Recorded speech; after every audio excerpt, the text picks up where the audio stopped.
Before we proceed, Honorable MEC chairperson and the PS for NRB, allow me that as a God-fearing nation, we start our joint press conference with a word of prayer.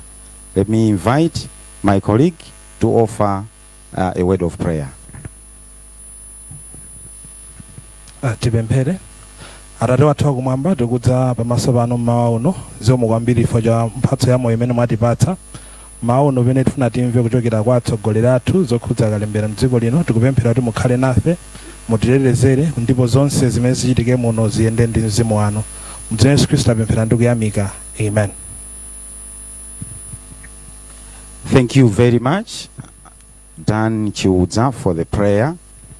Once again, let me welcome members of the media to this press conference where we would want to brief you on a very important matter involving the Malawi Electoral Commission and the National Registration Bureau.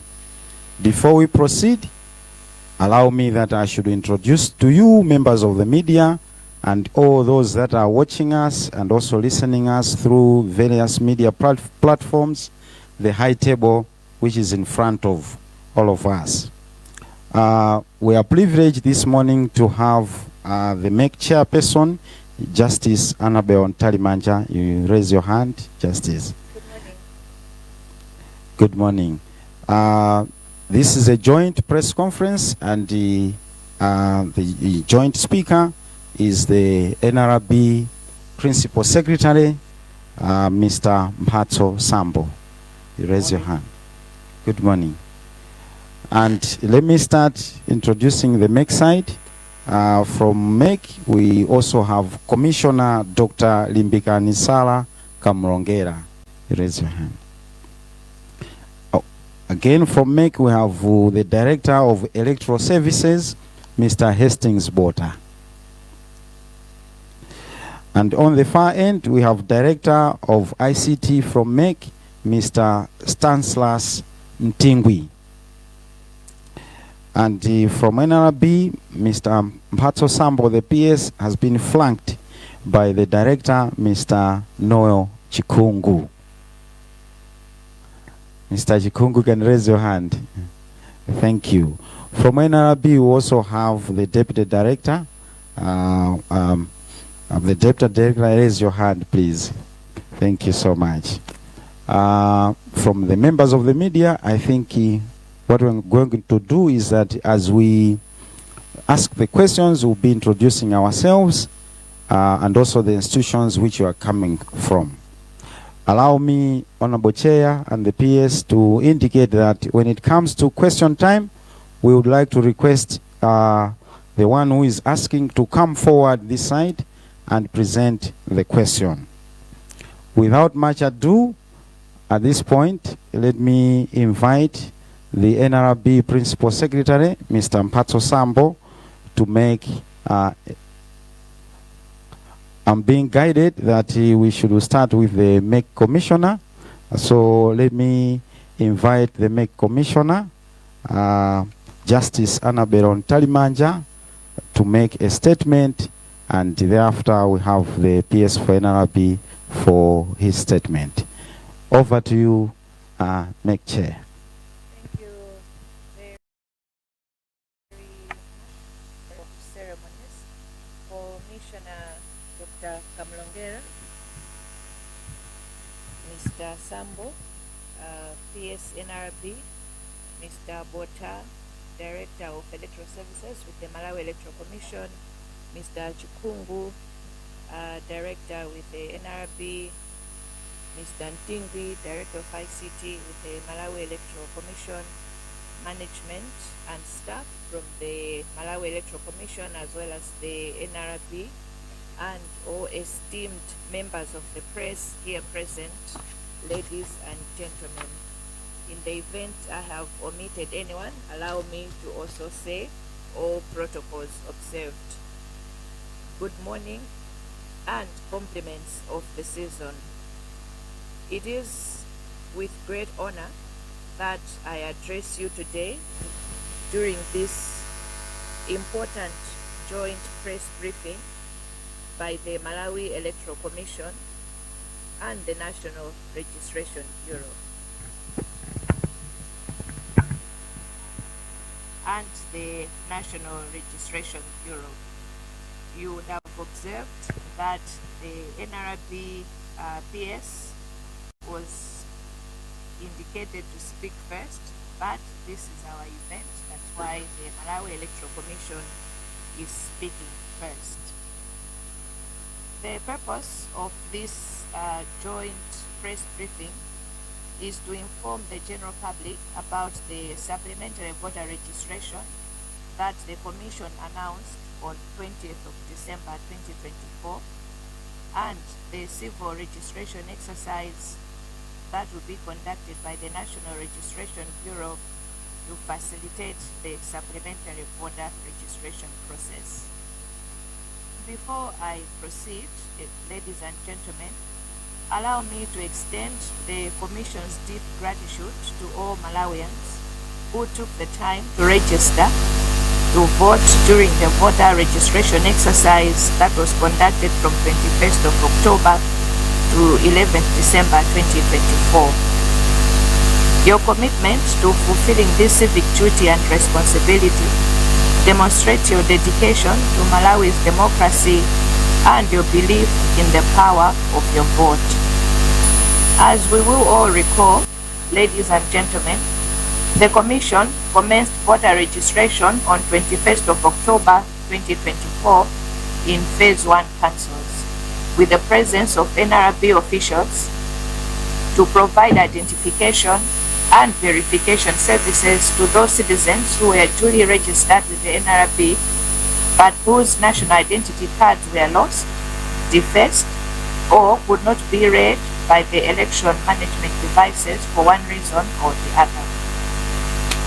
It will also be recalled that on 25th of October 2024, the High Court, sitting at Principal Registry in the case of George Waira and others, which was civil cause number 130 of 2024, ordered that the NRB should immediately take steps and put in place adequate mechanisms that would ensure that persons who meet the eligibility criteria set by Section 77 of the Constitution and present themselves at the Commission's registration centers but do not have proof of eligibility issued to them by it are assisted to register in its database and given a unique identifier in line with the requirements of Section 12 of the Presidential, Parliamentary and Local Government Elections Act, and then be allowed to register as voters thereafter with the Commission.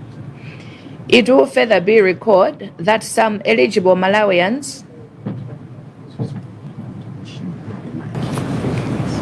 It will further be recorded that some eligible Malawians were unable to register due to unavailability of civil registration services at voter registration centers in Phase 1 councils, and for some in Phase 2 and Phase 3 councils, because their unique identification numbers had not been issued at the close of registration in those phases.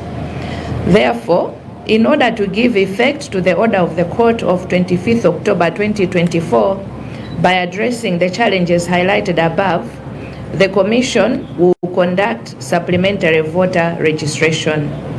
The Commission wishes to emphasize that this is not an extension of the voter registration exercise, but rather it is supplementary voter registration being conducted to give effect to the order of the Court by giving opportunity to persons that fail to register as voters because, number one, they failed to register with the NRB when they presented themselves at voter registration centers in Phase 1 councils, because the NRB had yet to deploy teams to the registration centers to register those without national IDs.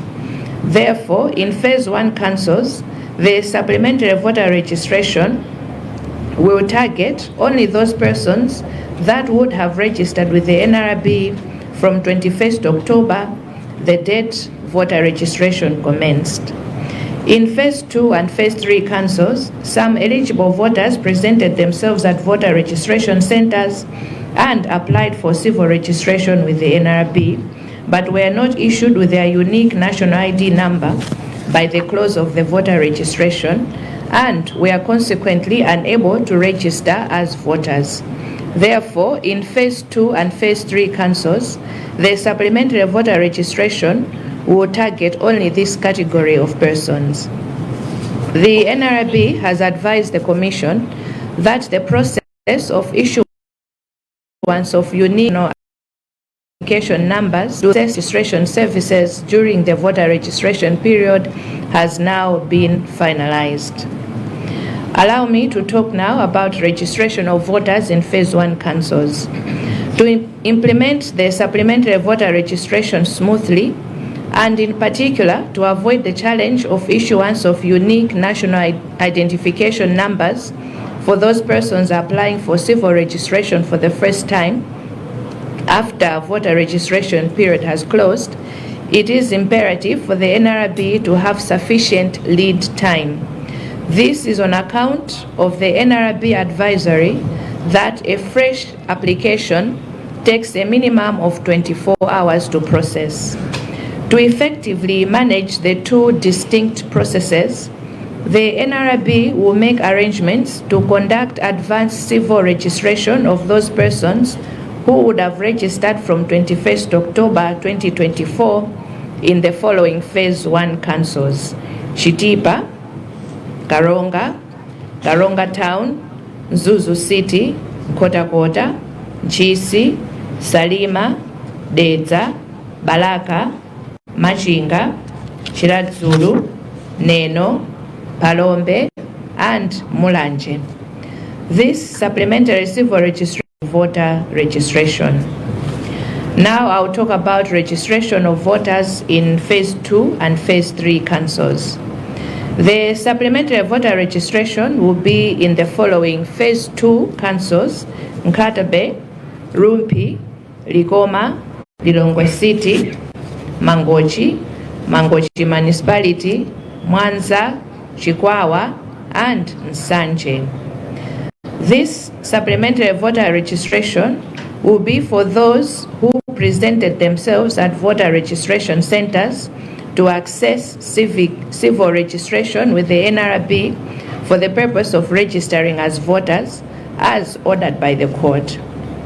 The Commission has been informed that the persons who presented themselves at voter registration centers but were unable to register because the NRB was yet to issue them with unique identification numbers have now been issued with the said unique ID numbers, which makes them eligible to register to vote.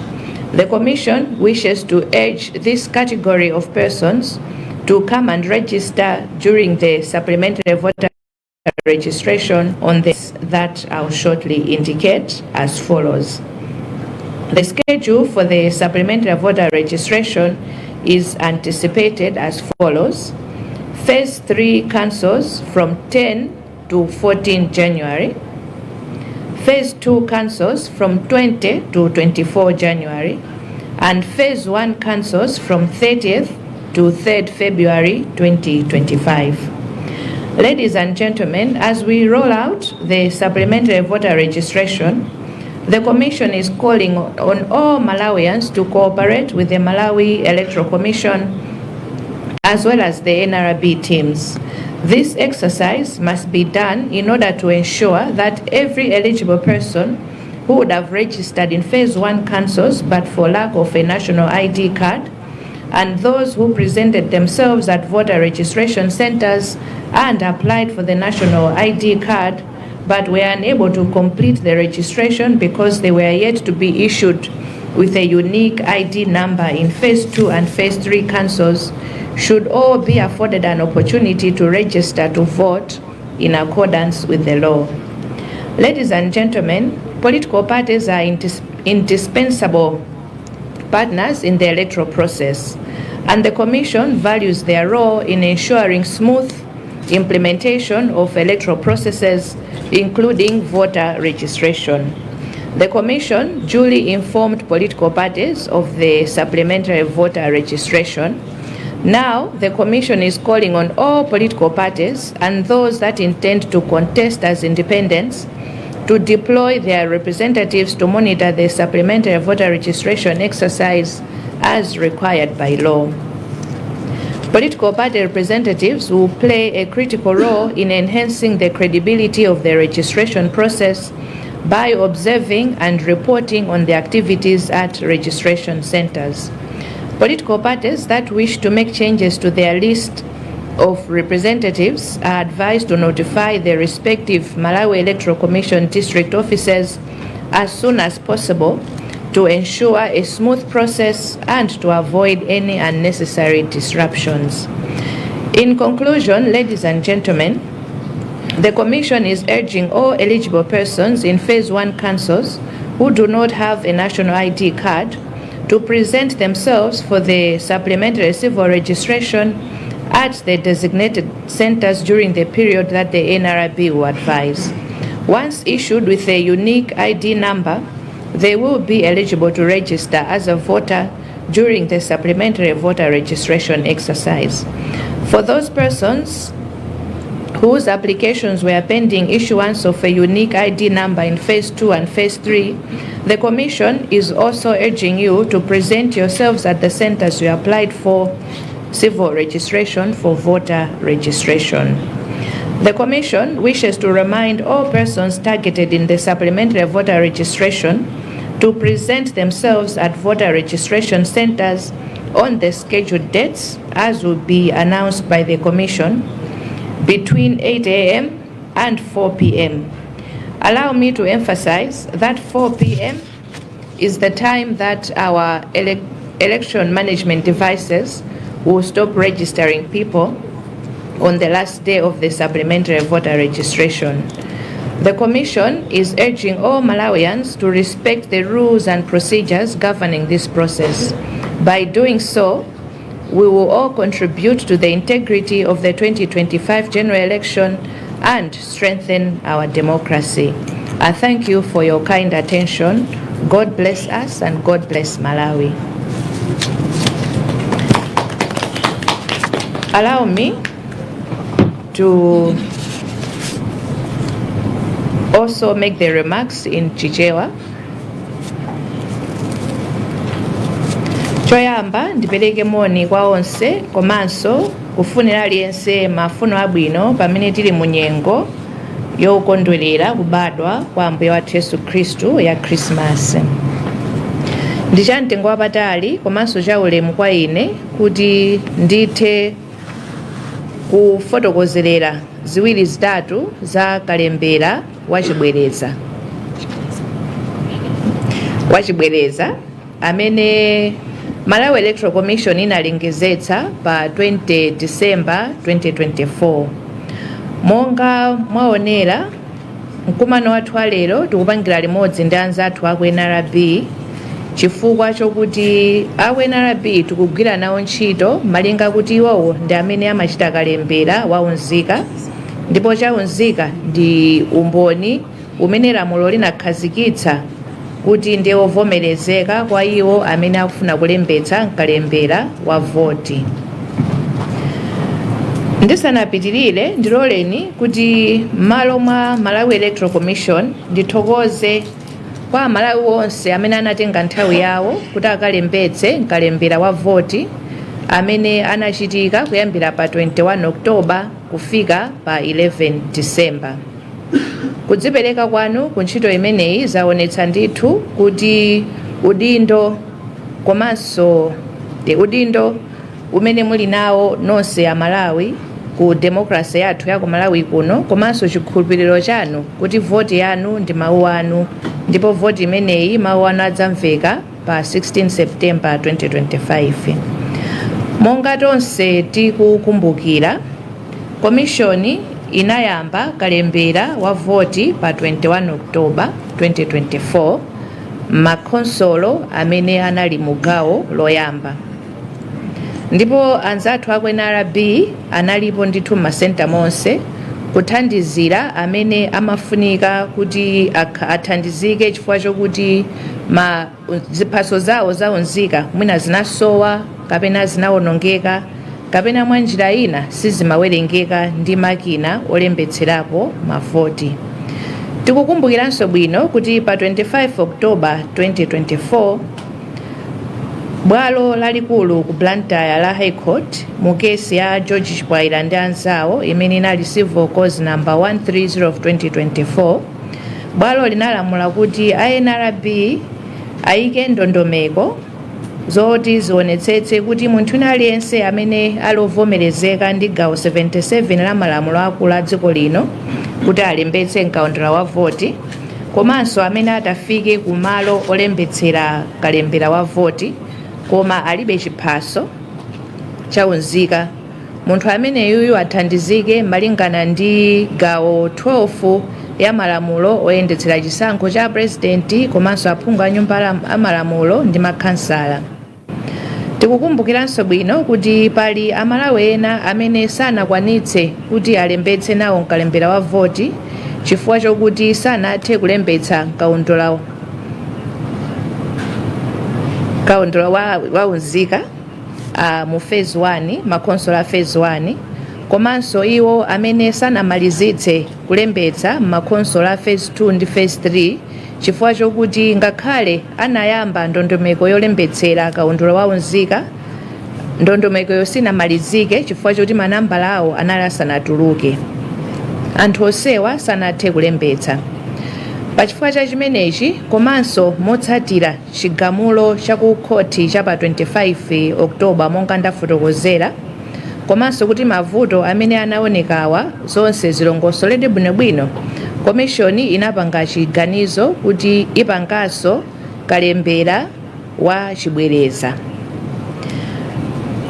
Komishoni ikufuna itsindike kuti kalembera uyuyu ndi wa chibwereza osati kuwonjezera masiku ndipo chibwerezachi chikuchitika malingana ndi chigamulo cha ku khoti komanso kuti anthu gawo loyamba la anthu amene anakanika kuti alembetse ndi mkaundula waunzika angakhale anafika kumalo olembetsera kalembera wa voti mu phase 1 chifukwa chokuti nthawi imeneyo kalembera waunzika samachitika ku masenta olembetsera ndiye kuti gawo loyamba limene lidavomerezeke kuti lilembetse mkaundula wa chibwereza ndi gulu la anthu limeneli ndiloleni kuti ndibwerenze pamenepa. Gawo loyamba phase 1 makonsolo aku gawo loyamba anthu amene alovomerezeka kuti akalembetse nawo mkalembera wa chibwerezayo akhale anthu amene akanalembetsa chaunzika kuyambira pa 21 Oktoba 2024 kupita kutsogolo pamene kaundula kalembera wa voti anayamba kutanthauza kuti anthu amene anali ndi chaunzika pasanafike pa 21 Oktoba iwowa siwovomerezeka. Gulu lachiwiri ndi la makonsolo achiwiri ndi lachitatu anthu amene alovomerezeka kuti akalembetse mkalembera wa chibwereza ku makonsolo amenewa ndi anthu amene anafika ndithu kumalo olembetsera mavoti ndipo anayamba ndondomeko yolembetsa mkalembera waunzika koma pamene masenta amatseka makonsolo amenewa nkuti anali asanamalizitse ndondomeko ndipo nambala yawo yaunzika inali isanatuluke. Anthu amenewa ndi amene akalembedwe mkalembera wa chibwereza ku makonsolo a gawo lachiwiri ndi gawo lachitatu. Aku NRB atifotokozera kuti gulu limeneli amene manambala awo anali asanatuluke ndondomeko zamalizika ndipo manambala awo atuluka ndipo ndi anthu amenewa amene akuyitanidwa kuti abwere azalembetse tikafika ku konsolo za gawo lachiwiri ndi gawo lachitatu. Ndiloleni ndifotokozere mmene kalembera akhalire ku makonsolo a gawo loyamba. Kuti kalembera wa chibwerezayo ayende bwino komanso kuti tipewe mavuto amene anapezeka kuti anthu amayamba ndondomeko yawo yolembetsa mkalembera wa unzika, koma mmene timatseka kalembera wa mavoti manambala anali asanatuluke. Pachitika chilinganizo pakufunika kuti a NRB akhale ndi nthawi kuti iwayi apange ndondomeko zawo zonse mpaka kufika komaliza mpaka manambala kutuluka. Monga tinamvera, a NRB anafotokozera kuti iwowo ndondomeko zawo kuti munthu kuyamba kulembetsa mpaka kufika komaliza kuti nambala ituluke zimatenga masiku osachepera awiri. Ndiye chifukwa cha chimenechi chinaoneka kuti ndichofunikira kuti a NRB atsogole akayambe ndondomeko zawo ndipo amalize. Akamaliza ndi pamene bungwe loyendetsa chisankho litafike ndi kulembetsa anthu. Izi zithandizira kuti pasakhalenso vuto limene linaonekapo pene timachita kalembera pambuyopa. Mwachoncho a NRB atsogola ku makhonsolo a gawo loyamba amene yali makhonsolo awa: Chitipa, Karonga Town, Zuzu City, Nkhotakota, Nchisi, Salima, Dedza, Balaka, Machinga, Chiladzulu, Neno, Palombe ndi Mulanje. Anzathu aku NRB afotokozera kuti kodi iwowo kalembera wawo achita motani mmene atatsogole. Akamaliza ndondomeko zawo aku NRB kuti anthu amene akufunika kuti alembetsedwa ndipo manambala awo atuluka, ndi pamene bungwe loyendetsa chisankho lidzachite kalembera wachibwereza.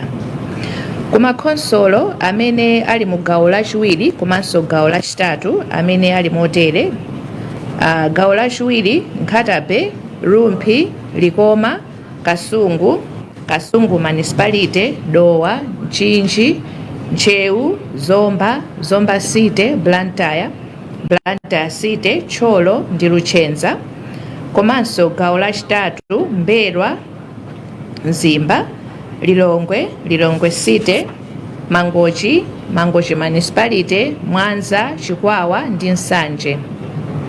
Kumadera kumeneku kalembera wachibwereza monga nafotokozerera akhalira anthu amene anafika anatengapo mbali ndi kukafika ku malo olembetsera mavoti, komanso anayamba kulembetsa ndi anzathu NRB. Anzathu a NRB atifotokozera monga nanena kale kuti anthu amenewa manambala awo atuluka tsopano, motero gulu limeneli ndilovomerezeka kuti lilembetse kalembera kaundula wa voti. Commission ikupempha ndi kumema gulu limeneli kuti abwere ndithu azalembetse madeti amene nditafotokozewa. Oti mayina akudziwika ndiye kuti a NRB atifotokozeranso mu nthawi yoyikika kuti kodi anthu amenewa ndi ndani kuti adziwitsidwenso kuti afike. Makhonsolo a gawo lachitatu kalembera wachibwereza azachitika pa 10 kufika pa 14 January. Makhonsolo adera gawo lachiwiri pa 20 mpaka pa 24 January. Komanso gawo loyamba pa 30 January kufika pa 3 February 2025.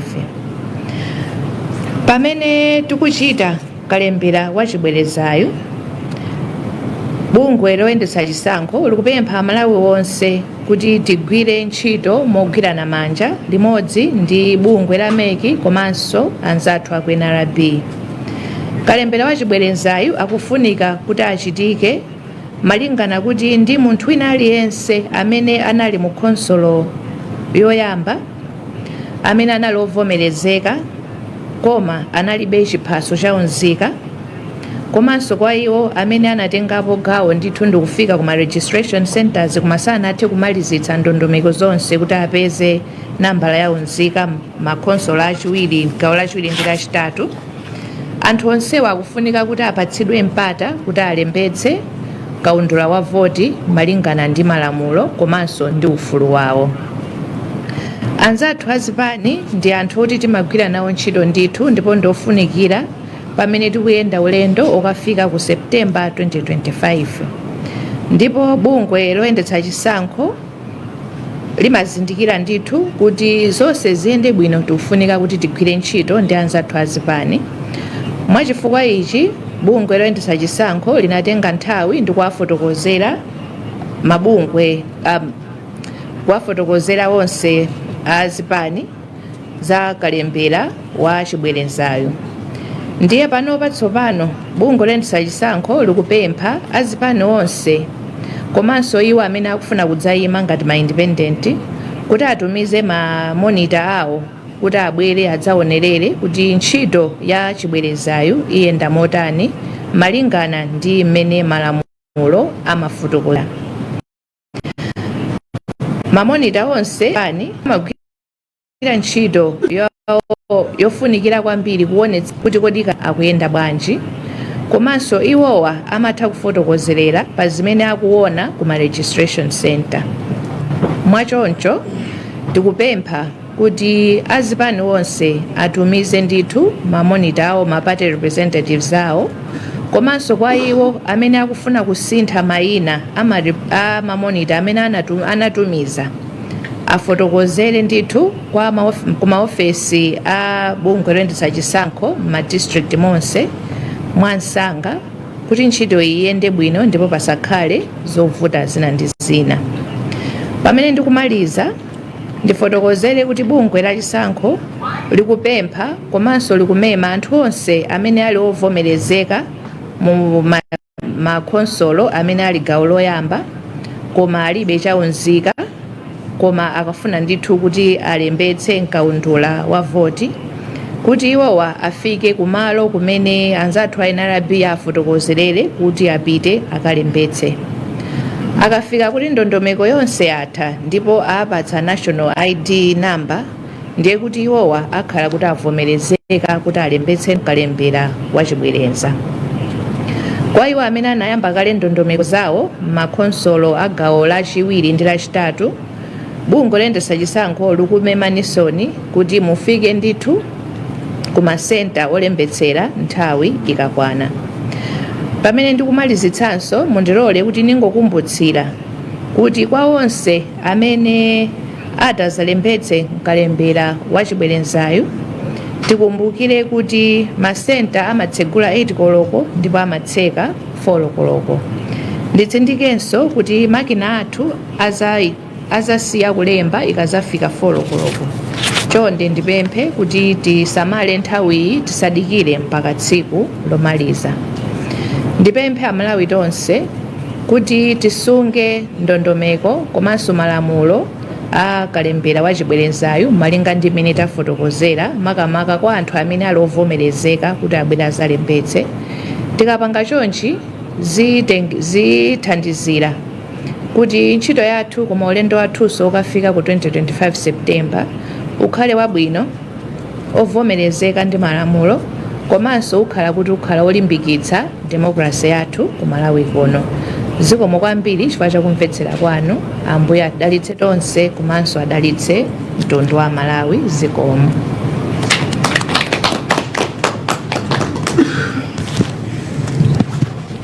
Zikomo kwambiri apampando abungwe la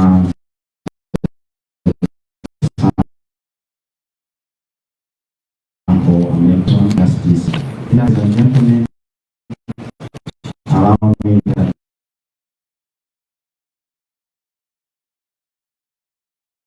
now you have these remarks. You are either Chichewa or you may do Chichewa. Thank you.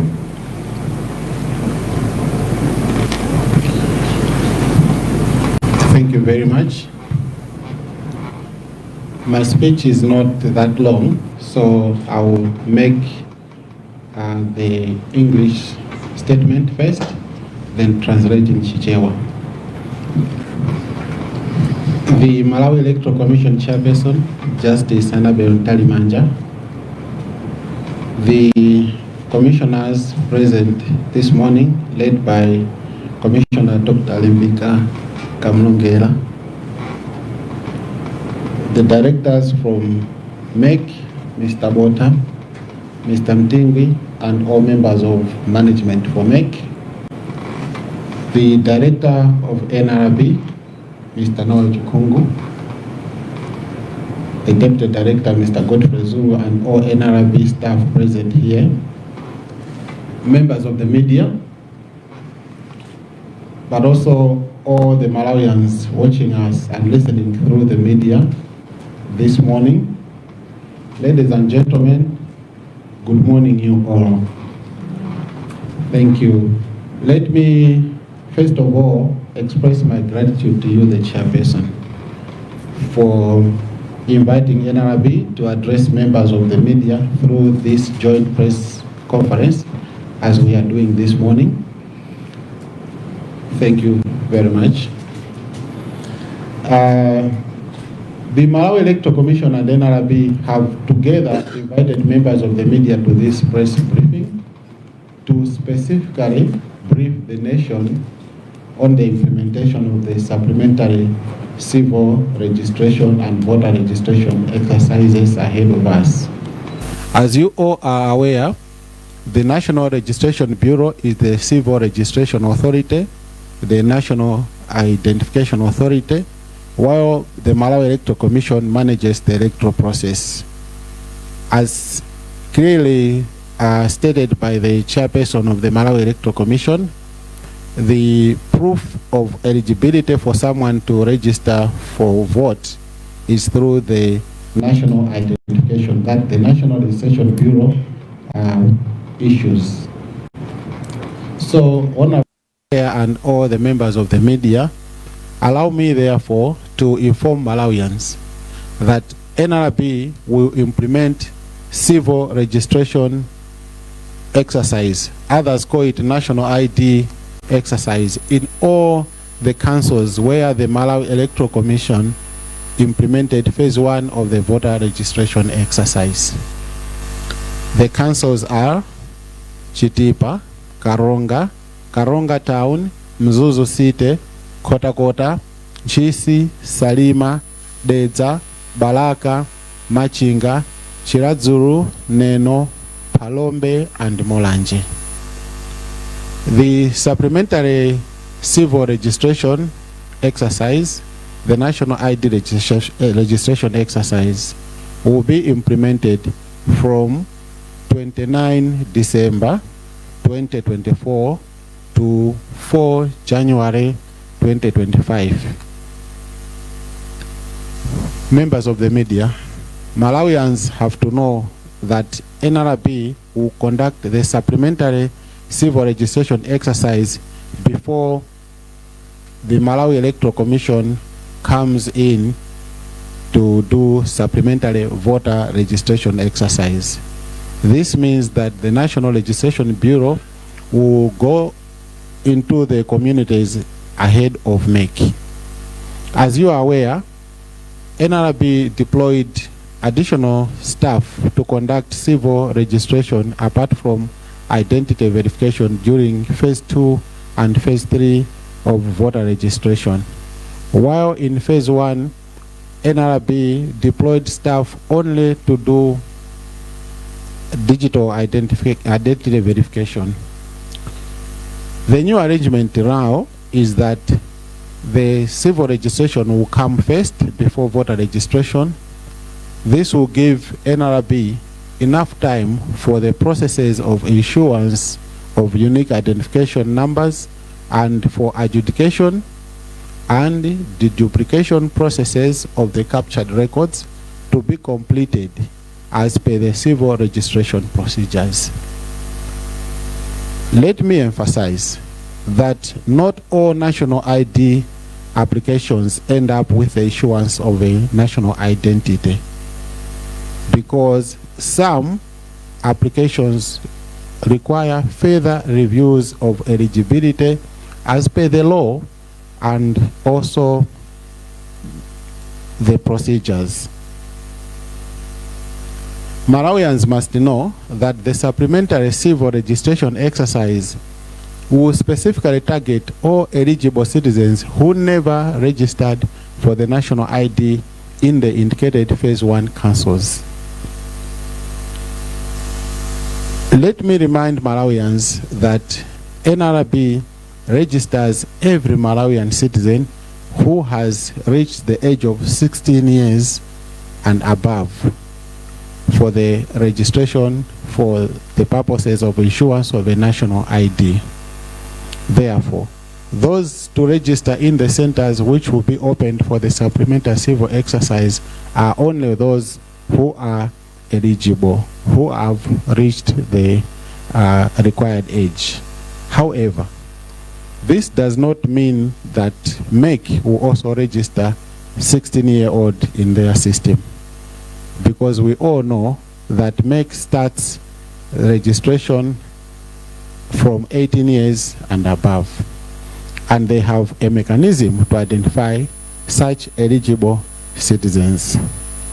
Therefore, NRB will conduct and continue to be very strict in vetting new eligible applicants in all the centers which will be opened, and NRB reserves the right within its mandate to withhold any application by any suspected ineligible applicant, especially those suspected not to be above 16 years old.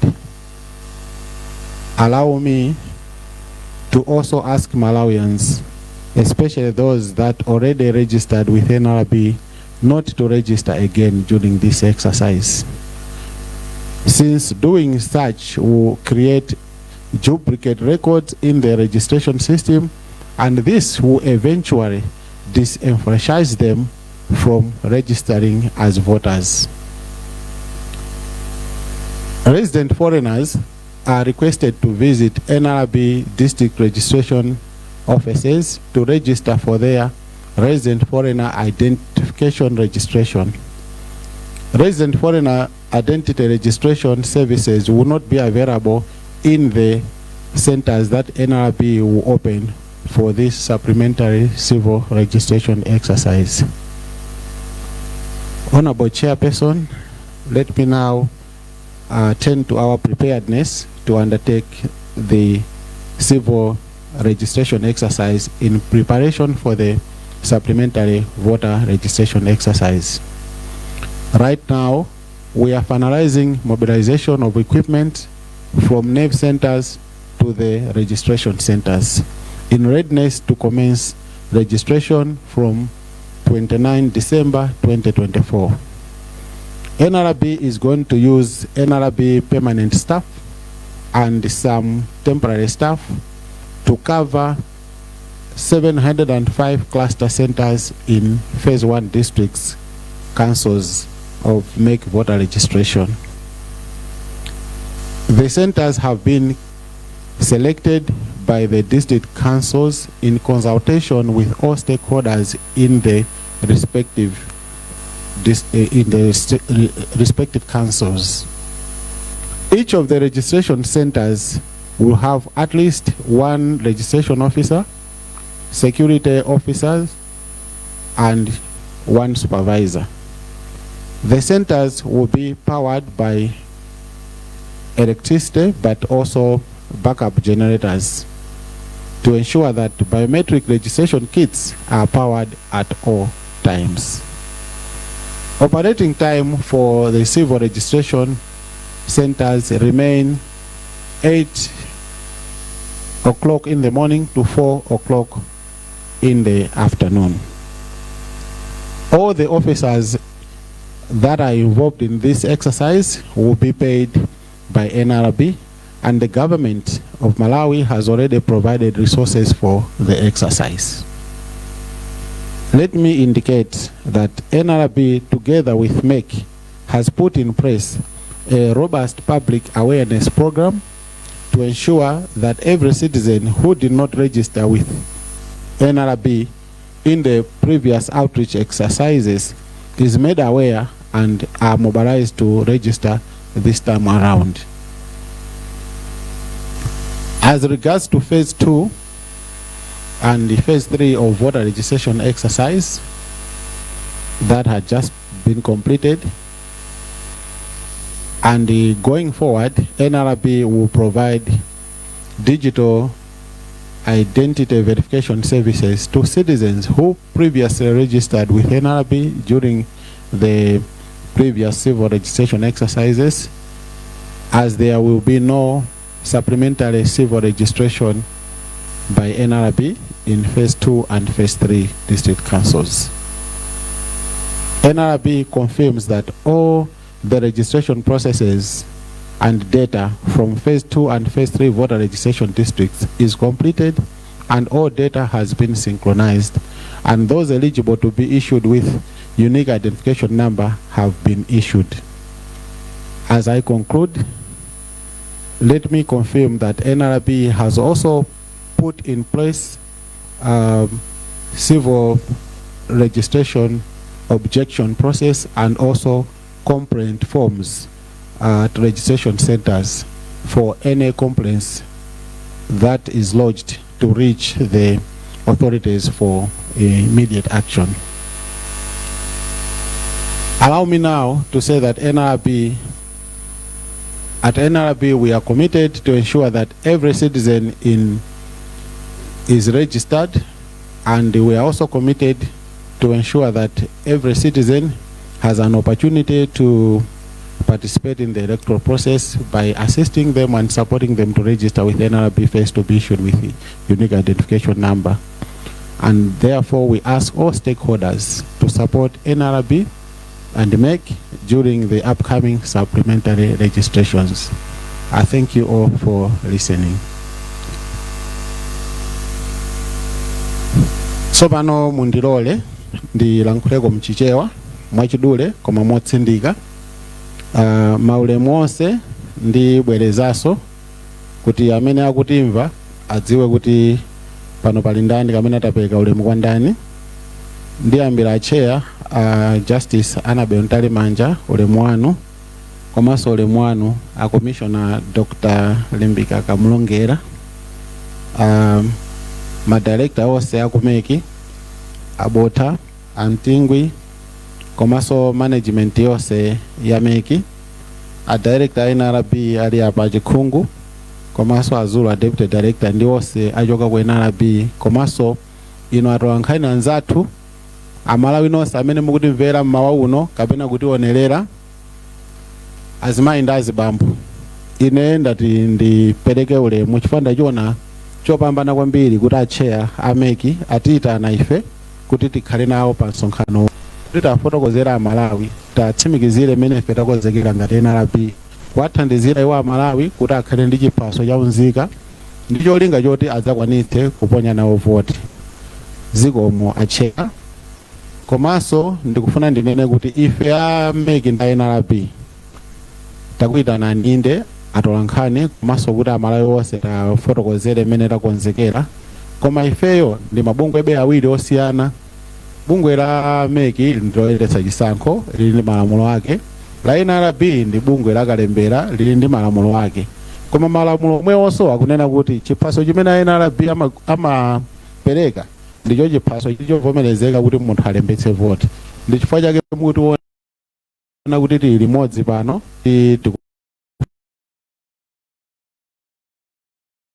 funa tifotokozere mmene takonzekera kubwerayo.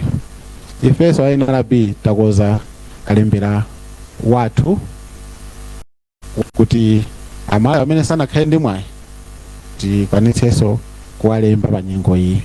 Ndondomeko za kalemberayi zili motere.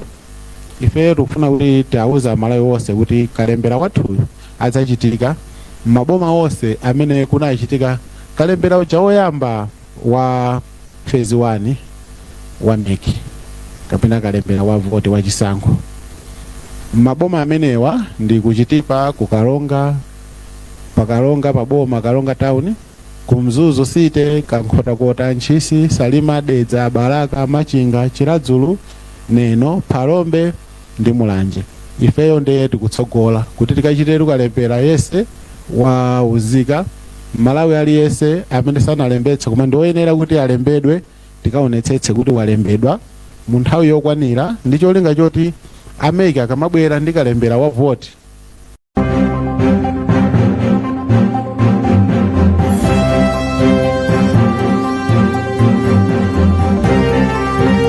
omaliziraja abwere kumalizira msanga kuti alembe tapatse namba yawo yaunzika komanso zitithandizire chifukwa ena amene amabwerawo soyenera kuti alembetse kuti akhale ndi chiphaso chaunzika ife sitikufuna kugwira ntchito mothamanga tikufuna kuti tigwire ntchito bwinobwino mwachipatse motsata malamulo ndi mmene timagwirira ntchito kuti ngati munthu ena analembetsa kale timugwire ndipo ngati munthu ena analembetsa kale abweranso kachiwiri tikamugwira ulendondo tizipereka ku polisi komanso tionetsetse kuti munthu amene wabwerayo ndiwoyenerera chifukwa nthawi zambiri a NRB ndiwo amanenedwa kuti akulemba ana pamene anawo amachita kuperekedwa ndi umboni wonse ife tikafufuza tikakayikira tili njira zathu zimenenso timaonetsetsa kuti mwanayo asakhale ndi chiphaso chaunzika chimodzimodzi anthu oti sa Malawi mwina ndi amayiko akunja ifeyonso timaonetsetsa kuti tilembe munthu oti ndi Malawi yekhayekha mafumu akuyenera kutithandizira ndi ena onse amene amatithandizira kuthandizapo ma community leaders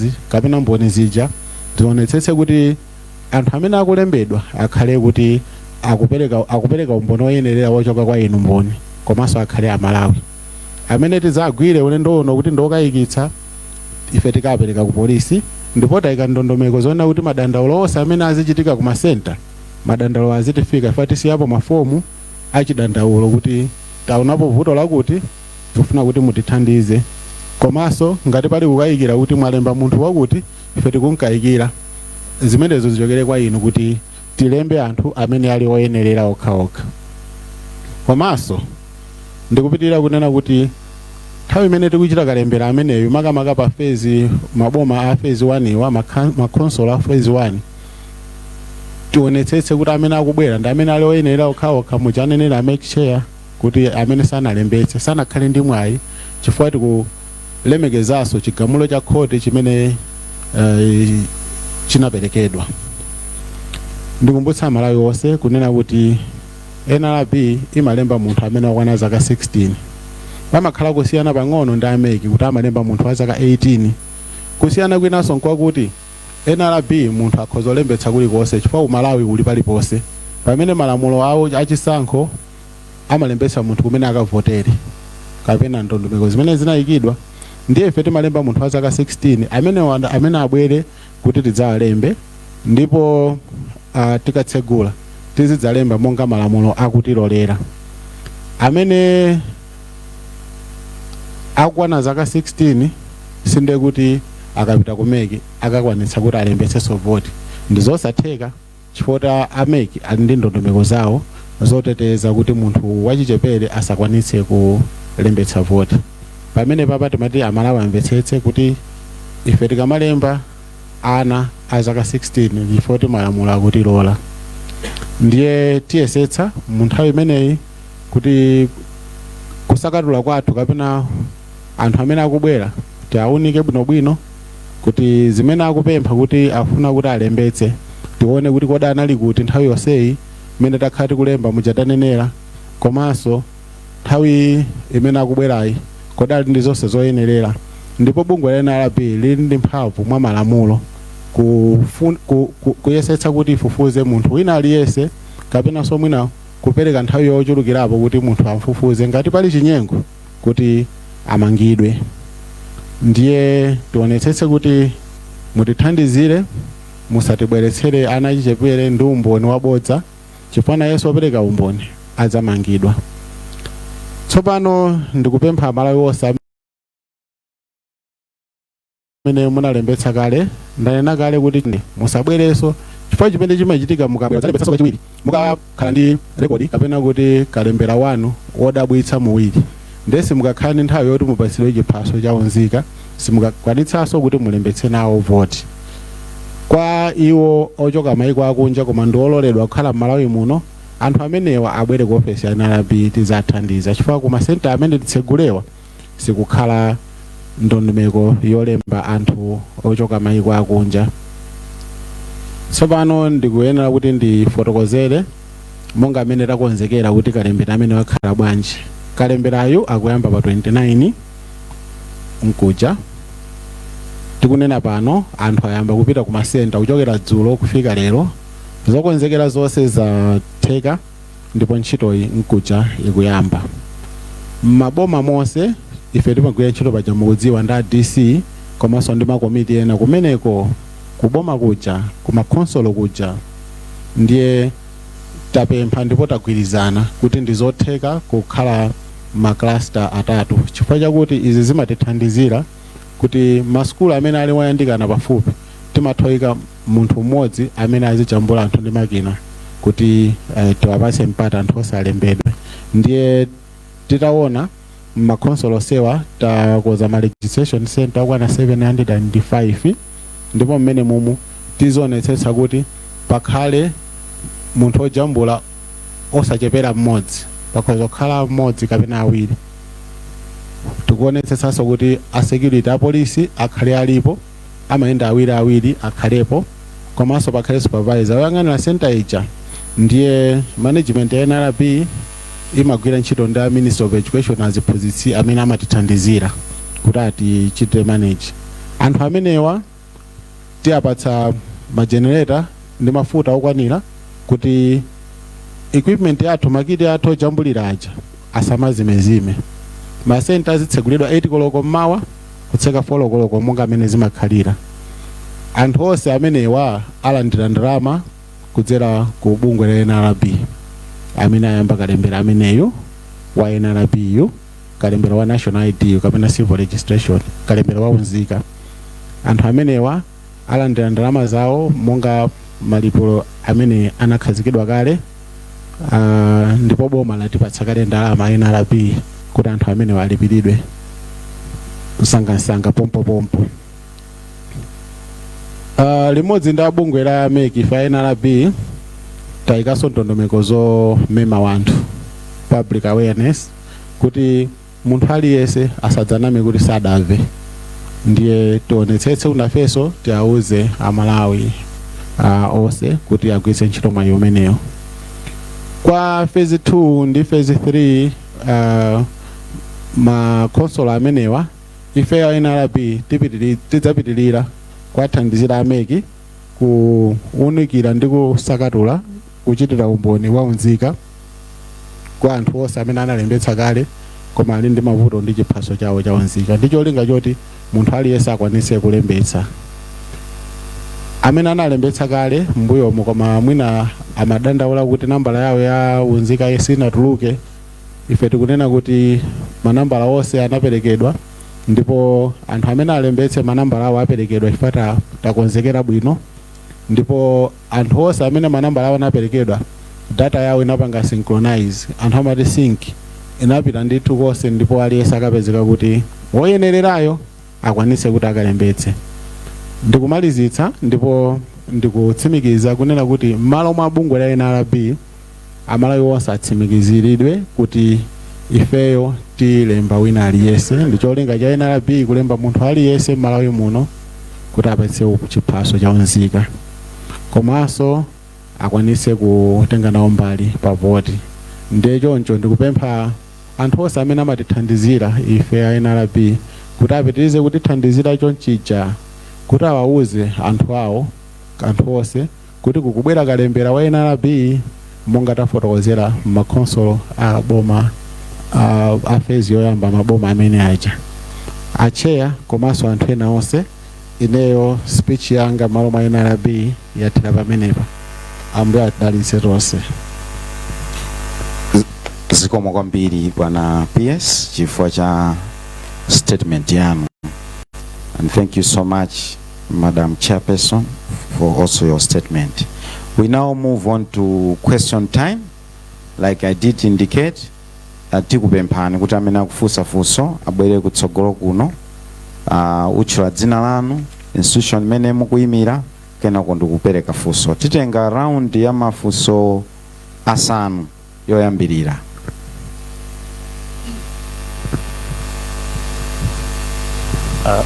Zikomo Chair.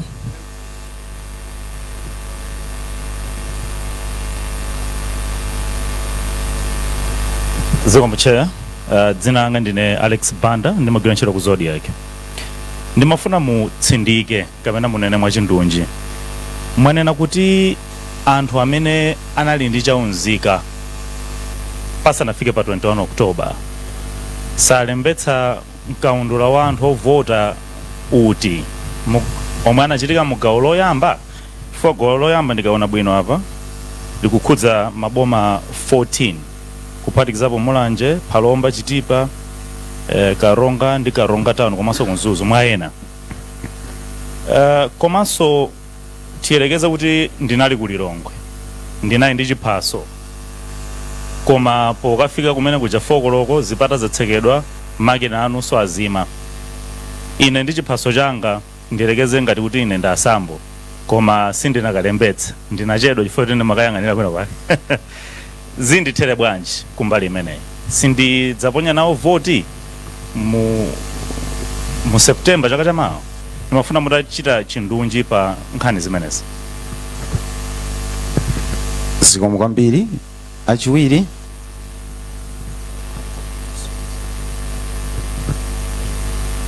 Zikomo kwambiri. Dzina langa ndi Ishmael Malidadi, ndikuchokera ku ITM Online TV.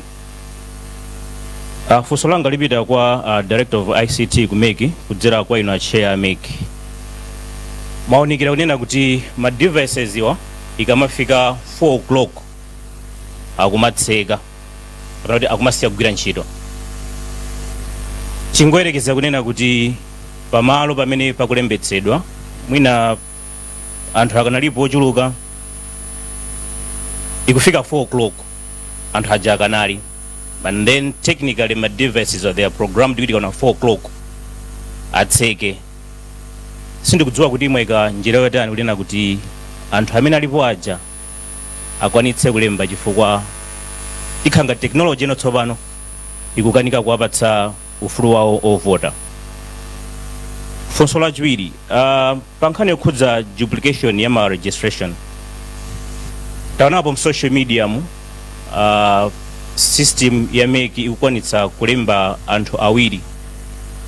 Case imene tinali nayo inali pa 4 December komanso pa 8 December ya Bambo Enoch amene anakalembetsa ku Msambeta LA school. Technically timafuna tidzionena kuti kodi system imene ilipo idzikwanitsa kuti ikamuona kuti munthu ali ndi ma details ofanana, it's either ipange flag out kapena mwina ingopanga merge both mwina ku MEC komanso ku NRB muwauza zotana Malawi pa ma system ano amenewa. Kungonjezako pa funso la Alex, chingotengera kuti munthu wina nthawi imene kudera kwawoko amalembetsa anapezeka kuti mwina kaya analodwala mchipatala for the whole 2 weeks, kaya apo ayi mwina amakadwazika matenda mwatsoka odwazikira jamwalira, koma sanakwanitse kulembetsa nawo. Ndiye kuti mwina pandondomeko maika icho nena kuti mwina kapena amene analembetsa kapena anali process ya registration ya NRB mulibemo. Kodi anthu amene wawa aloledwa kuti ayambenso kulembetsa ngati katsopano? Zikomo kwambiri. Zikomo kwambiri. Titengeso kuchokera uku. Zikomo kwambiri. Zina langa ndine Patrick Njawala, ndikuchokera ku YDS yakanema ya Mibawa. Justice Mtalimanja ndi akulonse muli kumeneko. Ine langa funso limafuna kudziwa kuti kodi ndichifukwa chani tafika apa kuti tikuchita kukapanga kalembera wachibwereza kumeneko, chifukwa chani zachita kutengera koti. A George Chibwaira anapita kukamang'ala ku koti kuti ukanaona ngati sizinaende bwino. Chifukwa chani a commission panokha simunaone ndithu kuti uku sizinaende ndiye tipange kalembera amene wachibwereza otengera kuti anzathu ako NRB sanakafike nthawi yoyenerera kumeneko, ndi anakhala kuti amana anthu mpata wokuti alembese. Ndiye chifukwa choti sanalembese muchaunzika mukalembera waunzika ndiye kuti sazavota nawo. Ine ndikufunsa funso limene chifukwa choti ndimaganiza kuti mwina chifukwa chimene timakhalira ndi udindo waukulu ngati justice ku commission yoyendesa chisankho ndikuti mwina pazina azitha kuona zinthu ngati zimenezi ndikupanga chiganizo chokuti apa sizinaende bwino tizikonze. Kodi Achibwaira akanapanda kupita ku kamang'ala ku court ndiye kuti anthu amenewa sibasi sakana kwanisa kuvota. Zikomo kwambiri. Zikomo kwambiri. Tatenga mafunso 6 ngati nsakulakwitsa, ndiye kuti ndipereke kuti akuluakulu athu atiyankhe kenako titengenso round ina. Zikomo kwambiri. Over to you ku mpando. Zikomo kwambiri. Ndithokoze choyamba nyumba yonse chifukwa cha mafunso. Chachiwiri mundilole kuti ndingoyankha muchichewa kuti tithe kumvana nyumba muno, komanso kwa iwo amene akutimvera kapena akutitsatira. Funso loyamba kuchokera ku Zodiac kwa Mr. Alex Banda. Funso linalowa mungapo ndi ndili sambatula kuti ndiyankhe chimodzimodzi. Ndiyambire kuyankha kuti kodi amene anali panzere 4 pm ndipo makina atseka tiathandiza bwanji. Choyamba ndifotokozerere kuti monga tinalengezera komanso monga alili malamulo, voter registration imayamba 8 am kutseka 4 pm, ndipo tinalengezanso kuti kugawo kwina kulikonse tikhalako masiku 14. Makina athu anapangidwa configure kapena analongosoledwa kuti voter registration izayamba pa 21 October 2024 at 8 am ndipo izatseka 4 pm pa 11 December. Ndiye kwa amene anakalembetsa gawo loyamba ndi lachiwiri 4 pm ikafika amatha kulembetsa chifukwa makinawo sanapangidwe program kuti atsekedwe, anapangidwa program kuti azatseka tsiku lomaliza leneleni la kalembera. Kwa anthu amene anakalembetsa gawo lachitatu ndipo anapezeka kuti analadakali panzere nthawi ya 4 koloko zoonadi makina anatsekera. Kwa gulu limeneli tikulisiyanitsa ndi magulu amene tayika mu gawo amakhonsolo loyamba kuti sanalembetseko fota analibe chaunzika, ndi gulu la chiwiri la phase 2 ndi phase 3 amene anapita kuti akalembetse chaunzika koma sanamalize. Gulu ilili la 4 pm ili kuti tilithandize limafunikira kuti tipange extend voter registration kapena tiwonjezere masiku. Mukulingalira kwathu kwa malamulo amene timayendetsera chisankho makamaka gawo 4 la lamulo loyendetsera chisankho cha president, aphungu komanso makhansala, likungofotokozerera kuti bungwe loyendetsa chisankho lizapangitse kalembera wa voti m'masiku osachepera 7 komanso osapitirira 14. Silikufotokoza kuti bungwe loyendetsa chisankho lili ndi mphamvu payokha kungowonjezera masiku. Pachifukwa cha ichi bungwe loyendetsa chisankho linanoti manja ake ndi omangika kuti lingonena kuti tawonjezera masiku kuti gulu ili limene linali panzere pa 4 pm litilithandize.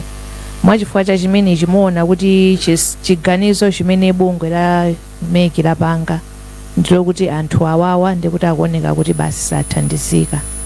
Ndimafuna ndonjezere pamenepo kuti komanso ndikofunikira kuti anthu tikawuzidwa kuti kalembera ayenda masiku 14 8 to 4 pm tisadikire kuti mpaka tsiku lomaliza ndiye tikakhale tili panzere 10 to 4. Ndikuona ngati pamenepo ndiye kuti planning yathu yativutanso, koma kuyankha funso lanu ndiphere mphongo kuti anthu amenewa ndiye kuti sanawerengeredwe m'madera awawa chifukwa ma decisions onse amene tapanga timalondola kaye kuti kodi malamulo akunena kuti chani.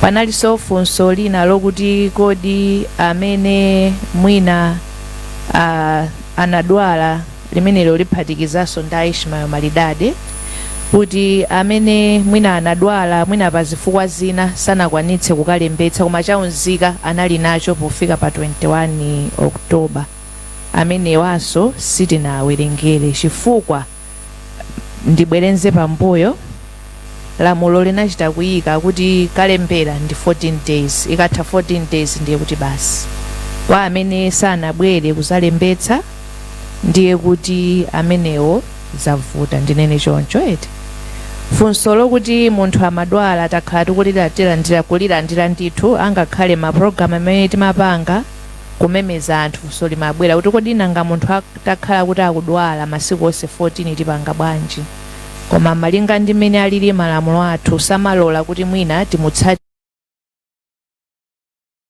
munthu yoti kamulembetse ku nyumba kwawo kapena akalembetsere ku chipatala. Munthu amafunika kuti apite ku registration center kuti azalembetse. Mwachoncho kwa anthu amene analiwo kuti chaunzika anali nacho pofika pa 21 Oktoba mmene timayamba kalembera, amenewo ndiye kuti palibe gawo malinga ndi mmene malamulo alili. Ndibwerere kwa Ishmael Malidadi. Funso linali lokuti makina anapangidwa kuti 4 pm akhale atatseka. Ndikhulupirira amene ndimayankha funso la Alex Banda kwina ndafotokozera. Zikhoza kuoneka ngati kuti makina akutchinga anthu kuti asalembetse, koma ndimafuna kuti tikamaganizira ichichi tiganizire the bigger picture, tiyang'ane kuti perspective yake ikuchokera kuti choyamba tikuchokera ku lamulo limene likufotokozera kuti kalembera akhale masiku 14 ndipo center tizatseka 4 pm. Tikakhala kuti tapitiriza pameneponso tikhala kuti ndi kuti sitinatsatire ndondomeko zimene tinakhonza. Ndiye technology ikutithandizira kuti ntchito yathu iyende bwino, ikhale efficient, koma tikamapanga configure technology tikutsatira kuti kodi ndondomeko ndi malamulo zikuyenda motani. Munabweranso ndi funso lokuti kodi anthu amene akulembetsa kawiri zikuyenda bwanji, ndipo mwapereka chitsanzo cha a wise man amene analembetsa ku Nsambeta. Koyamba analembetsa pa 4 December, chachiwiri analembetsa pa 8 December, ndipo amenewa anamangidwa pa chifukwa cha chimenechi. Choyamba ndifotokozere kuti makina athu mene anakonzedwera samayankhulana. The devices do not speak to each other. So tiyerekeze kuti pa center Golden Peacock pamene tili pano pali ma device angapo. Device ina iliyonse ikuyankhula ndi kuseva ku backend, si kuyankhulana ndi nzake.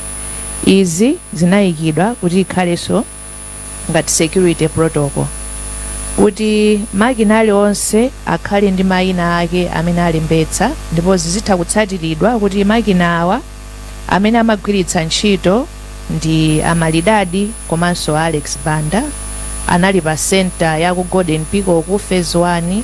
Phase 2 anasamuka pamenepo ndikupita ku center ya ku Civic Center. Atachoka pamenepo gawo lachitatu anapita ku Chimutu for example.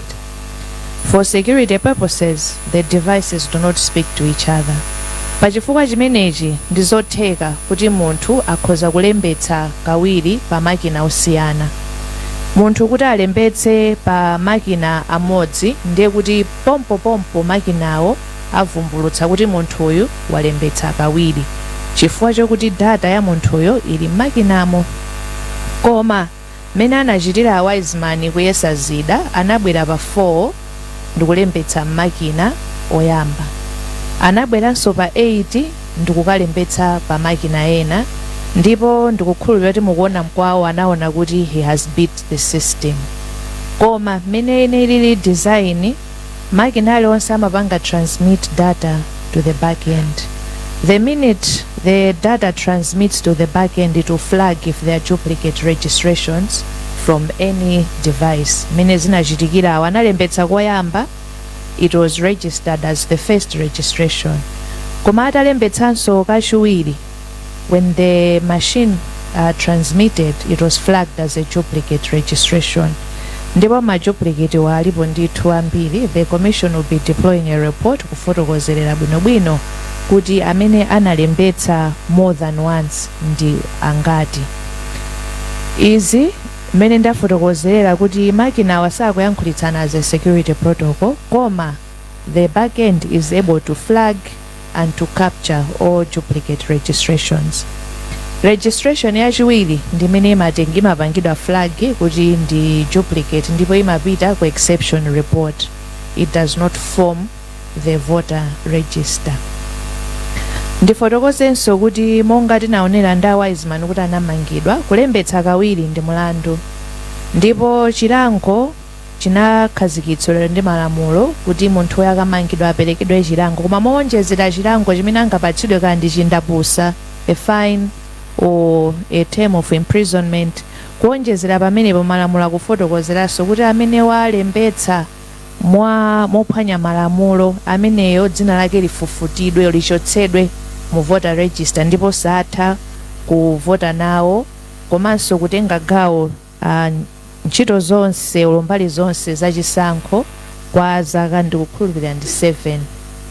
Ndiye ndikutsimikizireni inu amalidadi komanso amalawi wonse kuti musadere nkhawa ndi anthu amene amayesa zida ndikukalembetsa kawiri.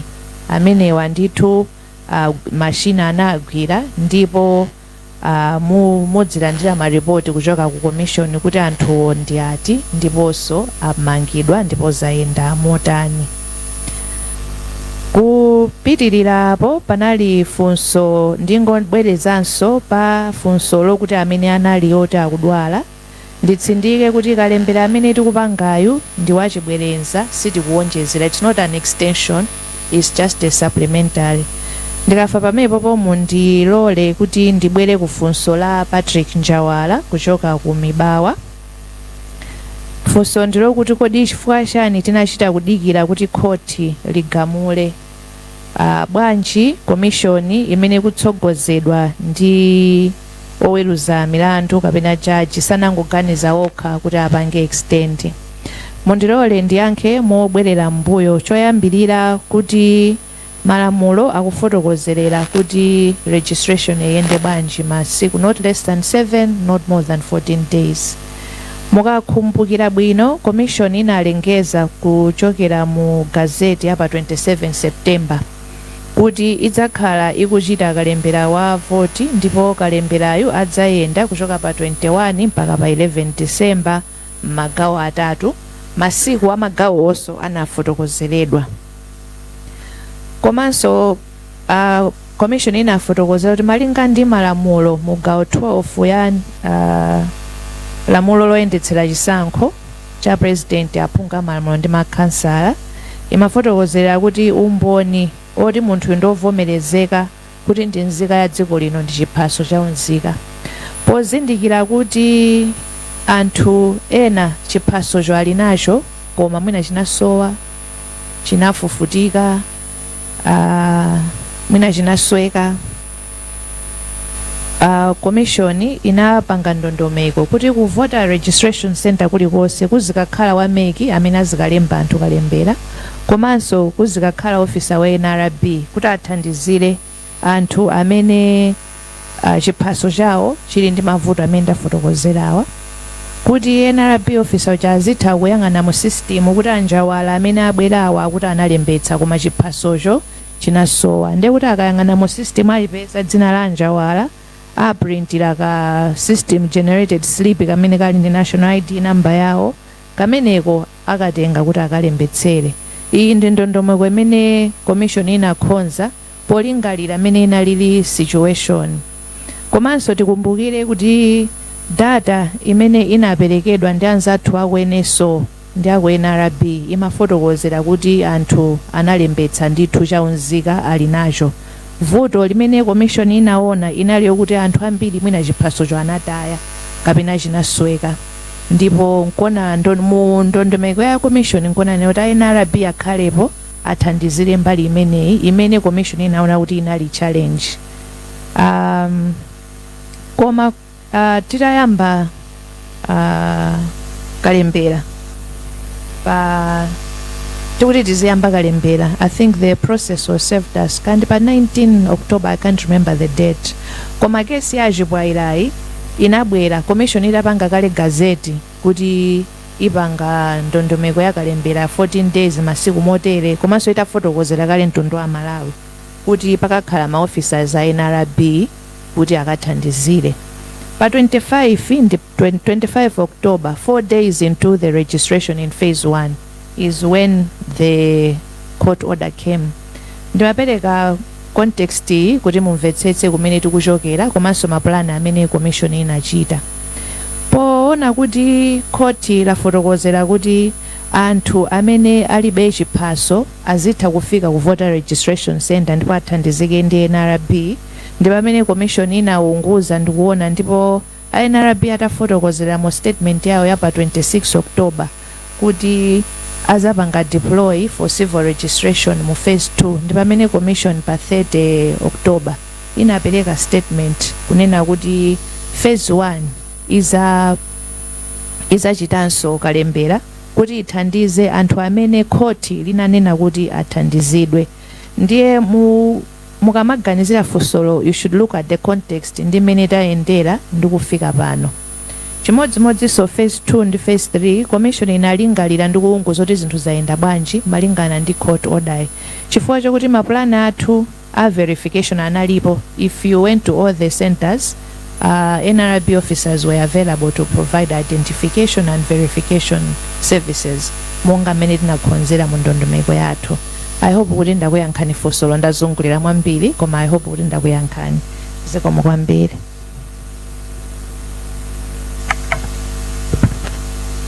Zikomo kwambiri. Bwana PS, you want to add?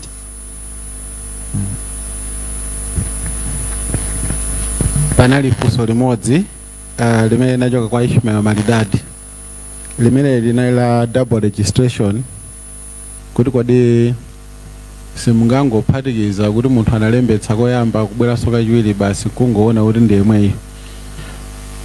Ansala yathu ndi akuti ayi, ifeyo timagwira ntchito motsatira malamulo, ndipo kulembetsa kawiri ndi kuphwanya lamulo. Ndiye mwendondomeko zathu zakalembera ndi process yoti sikuti timati kukhala apa kumlemba munthu kufika apa tamupatsa chiphaso chake apopo ndiye kuti akupita kukalembetsa kapena akalandira mtukula pa khomo ndi zina zotero. Iyayi, kalembera waunzika ndi kalembera wachitetezo cha mdziko. Sitilemba anthu amene oti sanakwane zaka kapena siwololedwa mwina ndoti ndochoka dziko lino lakunja. Ndi chifukwa timafuna kanthawi pang'ono. Ndi olemba amaphunzitsidwa, makina athu ndozindikiranso kuonetsetsa kuti tikulemba anthu bwinobwino. Ndiye kulemba kulikonse munthu amapatsidwa nambala yoti akuchita apply. Ndiye tikamakaona muja ngati nkhope zafanana kapena zidindo zazala zafanana, imakhala ngati ni double registration ndi anthu awiri, koma ndi imodzi mwa njira imene timatsatira kuti tipereke unzika. Ndi double registration sitipereka unzika awo ayi. Zikomo. Zikomo kwambiri. Titenge mafunso round yomaliza, mafunso asanu. Tiyambe ndi madamu ko, kena koso madamu apo apa timalizira apa.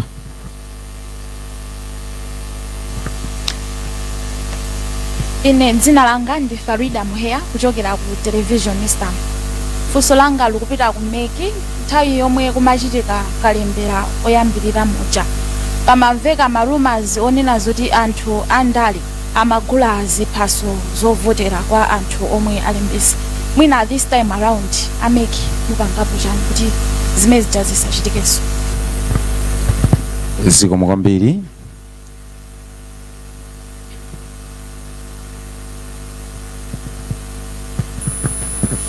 Tinanga ndine Rebecca Chimcheka ndimagwira ntchito ku Times. Andingofuna kupitiriza funso lomwe limene wafunsa nzangayo. Bungwe la Zisankho Watch linapereka ndithu ndondomeko zina zosonyeza kunena kuti anthu ziphaso zina zimagulidwa komanso anthu ambirimbiri amapereka ziphaso kwa mafumu. Sindikudziwa kuti pamene papa maonekapo bwanji komanso mukuchita chani kuti mwina zimene samachitike. Zikomo kwambiri.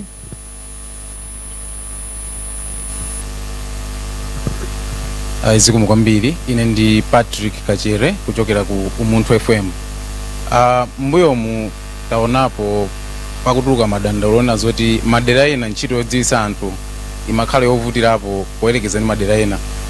Kodi muyike ndondomeko zotani kuti mufikire wina aliyense pa njira ngati imeneyi? Funso lachiwiri ndiona zoti kodi kalembera wachibwereza ameneyu mukufuna mutafikira anthu ochuluka bwanji. Funso langa lomaliza kuchokera ku bungwe la MEC komanso NRB kuti kalembera wachiwiri ameneyu pakufunikira ndalama zochuluka bwanji. Zikomo. Zikomo kwambiri. Bwana Malidadi mulindi kapena tiyambire bwana wakapena.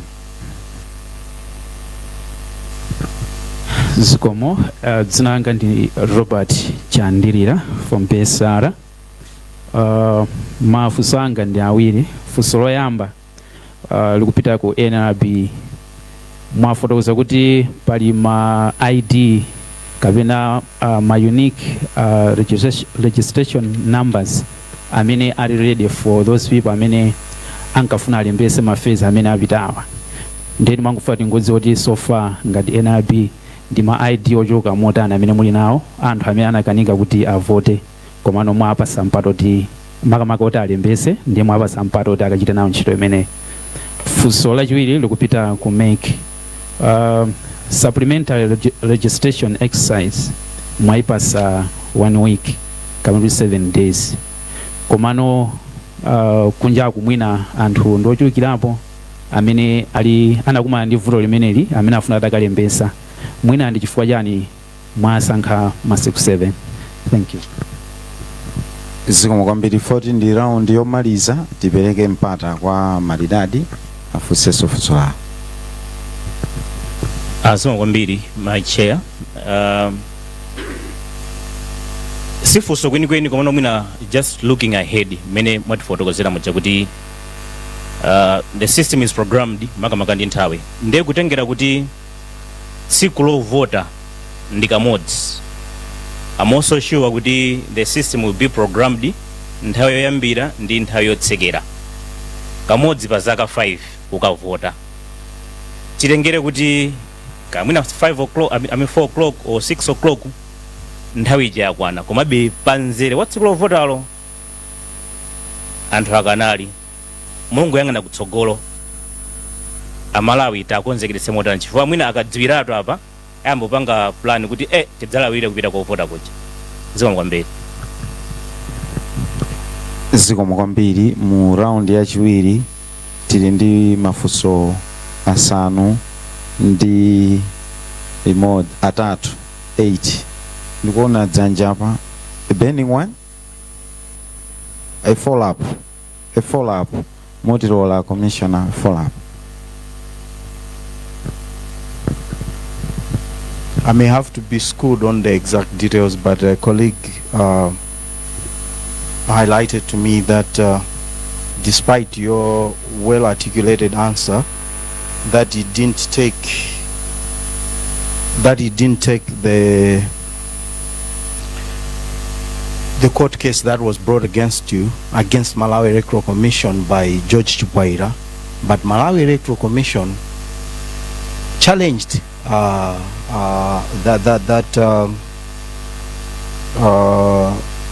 case that Chipaira brought. So, don't you think this kind of contradicts what you ably described to me? Or maybe there are some other details I'm missing? Ndi kufunsa funso limchijewa amzanga nango ndi kumbusapo apa munaliyankha bwino lomwe funso lonena kuti kodi akanakhala kuti Chipaira sana pite ukoti kukanena kuti ukusizinaende bwino nde kuti ameki izi sizikanachitika munanena kuti ayi ndithu zimenezi zikanachitika. In fact munafotokoza kuti munayamba kale ndondomeko koma zikuoneka kuti pali umboni onena kuti anthu atakamang'ala ku koti ameki anakayankha ndithu milandu imeneyo kusonyeza kuti iwo amayima pachilungamo ponena kuti sakuona china chake cholakwika. Zikomo. Zikomo kwambiri. Ndipereke mpata sindodziwa ulendo uno ayambe ndi ndani mina. Yes, MEC chairperson. The floor is yours. Zikomo kwambiri. Ndithokozenso kwa nyumba yonse chifukwa cha mafunso amene abwera. Ndiyambe ndi Mai Farida Muheya ndipo funso limeneli ndiliphatikize ndi limene labwera kwa Rebecca Chincheka pa nkhani yokuti kumamveka nkhani kuti anthu amagula ndipo wena amagulitsa ma voter registration certificate. Choyamba ndifotokoze kuti rumors tinamvadi ndili pamenepo ndipemphe mtundu wa Malawi kuti beyond the rumors tizipanga report tikaona ma incident tikamangoponya zinthu ku social media kumangozungulira kumazopanda umboni zimakhala zovuta kuti kodi nde tiyambire pati. Koma like I've said rumors tinamva ndithu ndifotokoze motere chifukwa funso lina kuti kodi mukhonza zotani ndi kumene tikupita ndi kalembera wachibwerenza. Choyamba ndisananene ma measures ndimafuna ndifotokoze kuti angakhale ineyo nditagulitsa voter registration certificate yanga amene wangotaya ndalama yake chifukwa chokuti the voter registration certificate amene chiphaso chovotera is not transferable. Ineyo kugulitsa chiphaso changa sizikutanthauza kuti ngakhale anjawala atakupepana anjawala chifukwa muli kutsogolo kwanga ndisangokutchulani angakhale kuti anjawala atagula chiphaso changa sangakavotere chifukwa voti munthu aliyense ali ndi voti imodzi. Komanso kwa amene munakalembetsa munaona kuti choyamba timajambula nkhope ya munthu komanso timatenga ma fingerprints. Zonsezi ndizothandizira kuti zindikiritsa kuti kodi munthu amene wafika kuti adzaponye voti pa tsiku lovota ndi mwini wake wa chiphaso chimene wanyamula m'manja. So olo nditakhala kuti ineyo ndagula ziphaso za nonse amene muli muno it is useless, zilibe ntchito chifukwa chokuti ngati maganizo alionena kuti anthu ena akagwiritsa ntchito ziphaso kuzimenezo zokuvotera ndi zosatheka. Mmene system yathu tapangira design sizingatheke kuti munthu tere chiphaso cha wina. Komanso ndifotokoze kuti kugulitsa chiphaso kapena kugwiritsa ntchito chiphaso chovotera mosiyana ndi ntchito yake imene ili kuponyera voti mwini wakeyo ndi mlandu. Kusonyeza kuti amene akugulitsa chiphaso akupalamula mlandu, amene akugula chiphaso akupalamulanso mlandu. Ndiye ndibwerere ku point nanena koyambirira chakuti tikakhala ndi mfundo tizipanga report chifukwa zitithandizira kuti tidziwe kuti kodi amene akuti wagula ziphasoyo ndi ndani ndipo akamangidwe ndithu kuti afufuzidwe ndipo akafufuzidwa they are liable to prosecution komanso kuti alandire chilango choyenerera. Ndiye ndinene mobwerenzabe kuti chonde tisangolekera pa marumazi tipitirire pamenepo ngati tili ndi maripoti mutithandizire kuti tingathe kuonetsetsa kuti lamulo ligwire ntchito. Kwa amene akumafikiridwa ndilankhule ndi Malawi kuti amene akumafikiridwa kuti chiphaso chanu muchigulitse musalole koma ngakhala atakukakamizani chifukwa uwo ndi mlandu komabe dziwani kuti ngakhale munthu atatenga chiphaso chanu mudzathabe kuponya voti tsiku lovota chifukwa mukadzabwera tidzaona ndithu nkhope yanu mu system mwathu ndipo ndi ma fingerprints ndipo mudzatha kuponya voti. Panali funso kuchokera kwa Rebecca Chinchekaso kuti kodi CV itapanga motani. Ndiyankhe monena kuti choyamba commission ichisankho kalembera asanayambe inakhazikitsa ndondomeko ndipo inayenda makonsolo monse kukumana ndi mafumu azipembedzo kuwafotokozera kuti kuno kukubwera chikalembera wachisankho ndipo iwowo afalitse uthenga kwa anthu awo kuti kukubwera kalembera masiku awa zofunikira ndi zotani ndipo ikafika tsikulo akafike ndithu ku masenta amene ali nawo kufupi kuti akalembetse. Kuonjezera apo ndikukhulupirira ambiri inu tafika ndithu ku ma station kwanu ku Zodiac, ku MBC, ku Times, komanso ma community radios, ma commissioners, ineyonso komanso members of staff timakhala ndi ma program ndithu kufotokozerera zakalembera.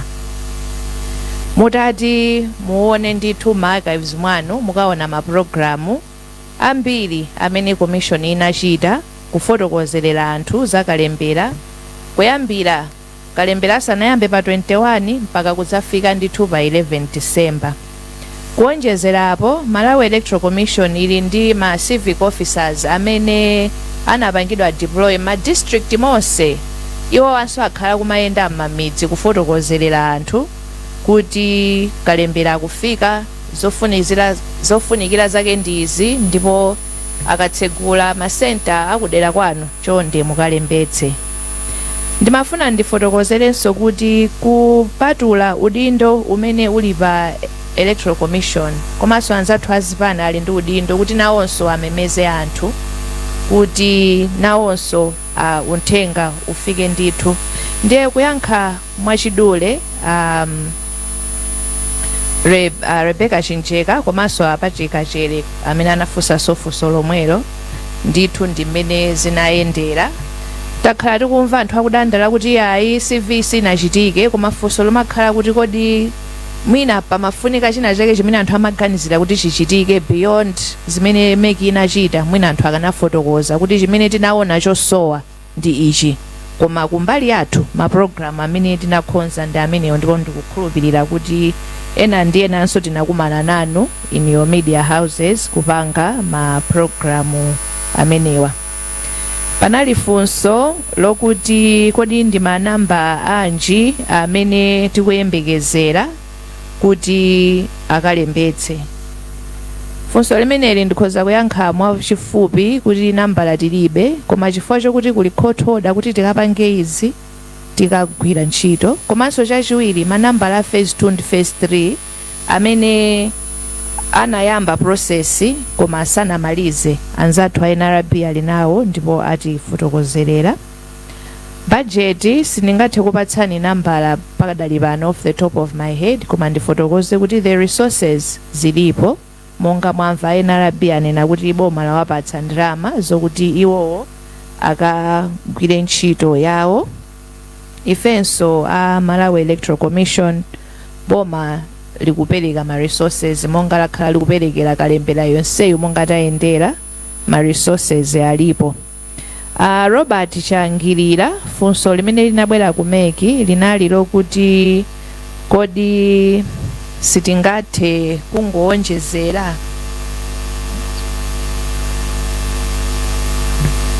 chifukwa chani siti tikutangoyikapo masiku 7. Choyamba tizindikire kuti kalemberayo ndi wachibwereza, si kalembera weniweni. Ndiye chifukwa chokuti ndi wachibwereza, mukulingalira kwathu ndi kuunguza monga mone tayendera kumene tikuchokera, tinaona kuti masiku amene tayikawo ndi okwana, ndipo masiku oti 7 ndi aku NRB. Mukawerengera masiku athu a MEC imene nafotokozera muja ndi 5 days, 7 days is NRB, 5 days ndi athu. Mukawerengera masiku ndi mapereka aja, there are 5 days for ma phase amene anali aja. Malidadi funso nali kuti kodi kuyang'ana kuchitsogolo tsiku loponya voti makina wasazawatsekeranso anthu. Ndikuthokozeni chifukwa cha funso limeneli, chifukwa litipatsa mpata kuti tifotokozerenso chinthu china chimene chakhala chikuzungulira kwambiri kuti makinawa anthu adzaponyerapo voti. Ndifotokoze ndithu m'malo mwa Malawi Electoral Commission kuti makina sogwiritsira ntchito kuponya voti, kapena ndinene mu chizungu kuti the devices will not be used for electronic voting. Kuvota kwathu ndi mmene tiyichitira nthawi zonse zisankho zapita. Tidzakhala ndi ma ballot paper amene tidzaprinte tikadziwa kuti makandidate athu ndi ndani, ma nominations akachitika. tiprinta ma ballot paper monga tichitira tsiku lovota masenta athu akatsegula 6 koloko ndipo kutseka ndi 4 lokoloko aliyense akavotera chipepala osati makina chonde mukayiwala china chilichonse chimene takamba muno mukumbukire chimenechi kuvota tukavotera chipepala sitikukavotera pa EMD makina aja siwovotera komanso kupempha kwathu ndikuti anthu akabwere nthawi yabwino chifukwa choti lamulo lanena kuti 6 koloko mpaka 4 lokoloko koma zitapezeka kuti pali anthu ali panzere amene wazaponya voti chifukwa sitikuyendera makina tikuponyera chipepala ndikukhulupirira kuti ndayankha funso limene linachokera kwa amalidadi ndithu. Zikomo kwambiri MEC chair. Panali mafunso mwina 4 okha okhudza bungwe la NRB koma mafunso amenewa akuoneka kuti atatu akukamba za zokhudza ziphaso za unzika kugulitsa ziphaso za unzika ndi zina zotero. Kuchokera kwa Farida Muhia TV Islam komanso Rebecca Chimjeka Times ndi ndi Patrick Kachere. Poyamba ndingo nena kuti malamulo oyendetsera kalembera wa unzika National Legislation Act Section 42 Section 43 imanena kuti aliyense amene adzapezeka ndi chiphaso choti si chake andi akuchigwiritsa ntchito chiphaso chimenechi imene ndi mlandu komanso amene adzapezeka kuti analembetsa kale ku NRB komanso akalembetsa kachiwiri ndi mlandu ndipo adzalandira chilango cha 1 million kwacha komanso kuphatikiza kupitanso ku ndende zaka 5. Ndiyambe kunena pamenepo kuti kupezeka ndi chiphaso choti si chako ndi mlandu. Ndiye ifeyo ngati NRB ntchito athu ndi akalembera koma alipo ma institution amene amagwira ntchito yoyendetsa za milandu ngati apolisi. Ife timakanena ku polisi kuja kuti amangike mwina mwachidule ndingoyankha mafunso amene wamachoncho. Tikanena kuti kodi mufuna kufikira anthu angati kalembera amene tikubwera ifeso sitikudziwa chifukwa bungwe la NSO limene limanena kuti Malawi muno muli anthu awa ifeyo pa anthu amene anatipatsa aja tinafika tinadutsa tinalemba anthu onse amene akubwera panopa ndoti akwana kumene mwina zaka 16 ndiye na otero ndiye tikupita kwachita kalembera chifukwa choti akhoti analamula kuti tikuyenera kuwathandizira amene angapezeke kuti tialembe. Khanga tindamaliza mafunso amene alipo. Zikomo chair. Ndinayiwala funso limodzi la supplementary lochoka kwa Anjawala kuti MEC inapita kukapanga challenge case. Mundilole kuti ndipereke background kuti mwina funso lanulo liyankhidwe bwinobwino. Choyambirira monga ndinafotokozera kuti bungwe la chisankho linayika ndondomeko ya registration. George Chipwaira ndi anzawo 5-4 anapita ku Blantyre kumene anakasumira. Choyamba anasumira bungwe la MEC lokha. Kusuma kwawo amafuna zinthu zingapo. Choyamba iwowa amafotokoza kuti bungwe la MEC likulakwitsa potsindikiza kuti umboni woti munthu athe kuzalembetsa mkaundula wa voti ndi chiphaso cha unzika. Kufotokoza kwawo kwa iwowa amanena kuti bungwe la MEC zimene likupanga is unconstitutional. Ndiye khoti choyamba lipereke chiletso choletsa registration yonse. Chachiwiri amafuna kuti khoti liwunikire kuti kodi section 12 ya lamulo loyendetsera chisankho cha president, aphungu a nyumba ya malamulo komanso makhansala ndiyoyenerera kapena ikuphinja anthu amene alibe chiphaso chaunzika kuti alembetse nawo mkaundula wa voti. Popempha chiletsochi anakapempha pachizungu timati without notice, osayidziwitsa bungwe la MEC. Koma bwalo litawunikira mapepalawo linaona kuti choyamba ndichofunikira kuti funso lokuti kodi chiletso chipereke ngangoliyang'ana pawokha bungwe la MEC palibe. Ndiye court linapereka direction kuti a George Bwaira ndi azinzawo mapepalawa azapange serve on Malawi Electoral Commission, kuti Malawi Electoral Commission ithe kukhala ndi mpata ukayankha kuti kodi zimene akufotokozazi mukuyankhapo motani. Chachiwiri, bwalo linafotokozeranso kuti a NRB akufunika kuti aphatikizidwe nawonso ngati oyankha mlandu, chifukwa chokuti chiphaso chaunzika amapereka ndi NRB. Choyamba ndimafuna ndifotokoze pamenepo. Ndiye Malawi Electoral Commission italandira ma processes inayankha monga mmene zimakhalira za ku court. Kuyankha kwa Malawi Electoral Commission mwachidule kunaliko kuti mmene ilili section 12 sikupereka danga ku Malawi Electoral Commission kuti ilandireso zinthu zina, chifukwa a George Bwaira ndi anzawo amafuna kuti Malawi Electoral Commission izitha kulandira kalata ya kwa mfumu, izitha kulandira chiphaso choyendetsera, kapenanso passport, kapenanso ukwati marriage certificate. Amanena kuti zonsezi zikhale zovomerezeka. Ndiye Malawi Electoral Commission inayankha kuti iulolo singavomere chinthu china chilichonse chimene sichinatchulidwe m'malamulo. Malawi Electoral Commission ikungotsatira malamulo. Kumeneko ndiye kunali kuyankha kwa Malawi Electoral Commission mwachidule, siningapereke ma arguments onsewo, but in short that was the essence of the response. Bwalo litaunguza kuyankha kwa Malawi Electoral Commission, anzathu aku NRB nawonso anayankha chifukwa chokuti anaphatikizidwa ngati defendant, ndipo court inalamula kuti nawonso ayikepo mawu. Court litaunguza zonsezi, choyamba linakana kupereka chiletso, linanena kuti mmene nkhaniyo yaperekedwera panalibe chifukwa choyenerera kuti ipereke chiletso, chifukwa chokuti Malawi Electoral Commission imangotsatira malamulo, ndipo chiphaso ndiye umboni wovomerezeka kuti munthuyi ndi woyenerera kuti alembetse mkaundula wa voti. Koti linapitirira kuti nkhaniyo singolekera pa chiletso chimene amapempha a George Bwaira.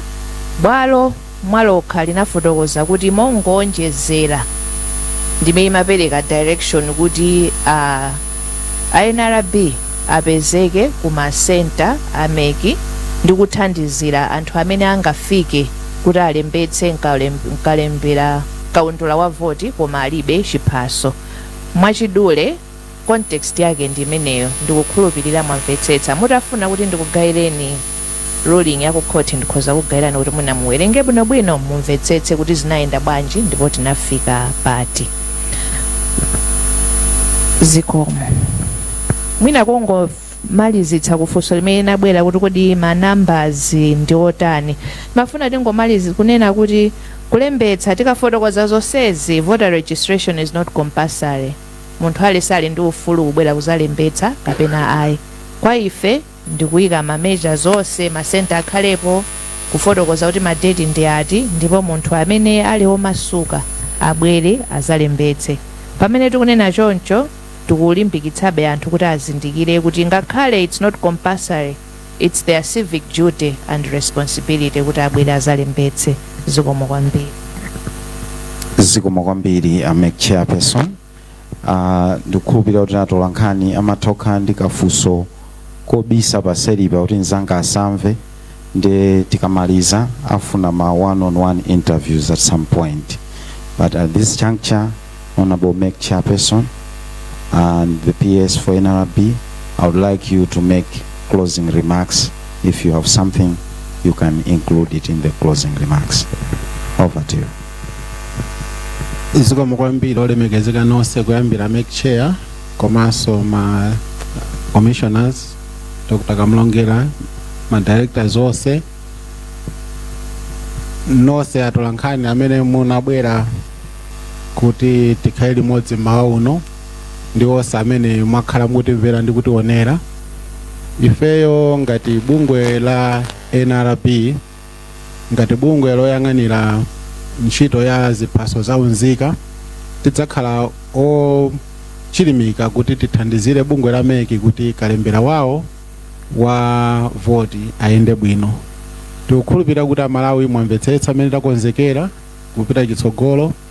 Amalawi mwamvetsetsa amene talembera anthu onse kuti akhale ndi chiphaso cha unzika. Koma kumene kwatsalako tikupempha Amalawi onse kuti tithandizireni anthu amene ali oyenera kuti alembedwe kalembera akubwerawo. Tiyeni tiwathandizire ndi kuwaunikira kuti abwere adzalembetse kwa NRB. Ineyo mawu anga omaliza ndi amenewa, ndipo ndikufunirani nonse zabwino zonse komanso nyengo yabwino ya Christmas ndi chaka chatsopano. Zikomo. Zikomo kwambiri. Pamene tikumaliza ndimafuna ndingofotokozerera kuti bungwe la Malawi Electoral Commission izakhala likuchita kalembera wachibwereza koma konsolo mu phase 3 kapena gawo 3 kalembera amene adzachitika pa 10 kufika pa 14 January. Masenta azikatsegula 8 koloko mpaka 4 koloko madzulo. Gawo lachiwiri adzakhala pa 20 kufika pa 24 January, ndipo komaliza gawo loyamba izakhala pa 30 January kufika pa 30 February. Ndibwerenzenso kuti pa 3 ndibwerenze pamenepo gawo loyamba 30 January to 3 February, 5 days. Masenta azikatsegulidwa 8 koloko kutseka 4 koloko. Chonde tisadikire kuti tifike mpaka tsiku lomaliza kuti tikafike kumalo olembetsera, chifukwa chokuti zikatero zimatha kukhalanso ndi mavuto ena ndi ena. Chonde tiyeni tifike nthawi yabwino ndipo tikalembetse. Kwa onse amene akukhudzidwa ndi kalembera wa chibwerenzayu, chonde tiyeni tikhale tcheru, tikhala tikutumiza ma message komanso tikhala tikutumiza mauthenga kukumbutsira kuti kodi ndondomeko iyenda bwanji ndipo ife tikonzekere motani masiku ati mongokumbutsirana. Komaliza ndikuthokozeni choyamba anzathu aku NRB pobwera pamene tinapempha kuti tikhale limodzi kufotokozerera mtundu wa Malawi kuti kalembera wachibwerenza ayenda bwanji. Komanso koposa ndithokoze onse a members of the press amene munabwera kuti tingathe kupereka press briefing iyi. Chiyembekezo chathu ndicho kuti uthenga umene takupatsani ndi umene mukapereke monga mmene taperekera, kuti Amalawi amene sanathe kutitsatira pamene programu imayenda nawonso athe kumva uthenga umenewu.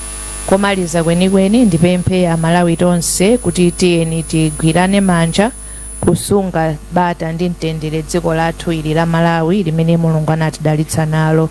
Zikomo kwambiri. I wish you all a prosperous 2025.